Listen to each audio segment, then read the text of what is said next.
பிள்ளை எவ்வளவு பெரிய செக்யூரிட்டி இருந்தாலும், உங்களை பாதுகாப்பதற்கு பலாயிரம் பேர்களை நீங்கள் நிறுத்தினாலும், பல இடங்களிலே கேமராக்களை பொருத்தினாலும் தேவ பாதுகாப்பு இல்லை என்றார்.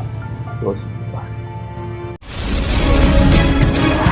கிறிஸ்துவால் நேசிக்கப்படுகிறவர்களே, உங்களை மனதார வாழ்த்துகிறேன்.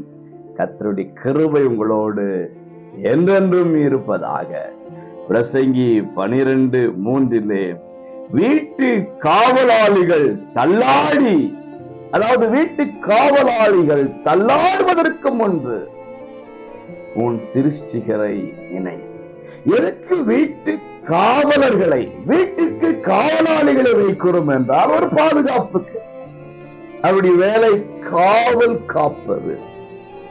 பாருங்க, காவல் காக்கிற ஒருவர் தள்ளாட ஆரம்பித்து விட்டால் எப்படி அது பாதுகாப்பாக அந்த வீடு இருக்கும்?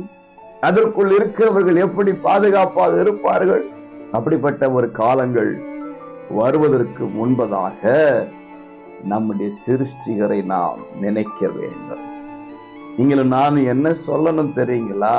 ஆண்டவரே, எனக்கு காவல் வையும். தேவ பிள்ளை எவ்வளவு பெரிய செக்யூரிட்டி இருந்தாலும், உங்களை பாதுகாப்பதற்கு பலாயிரம் பேர்களை நீங்கள் நிறுத்தினாலும், பல இடங்களிலே கேமராக்களை பொருத்தினாலும் தேவ பாதுகாப்பு இல்லை என்றார்.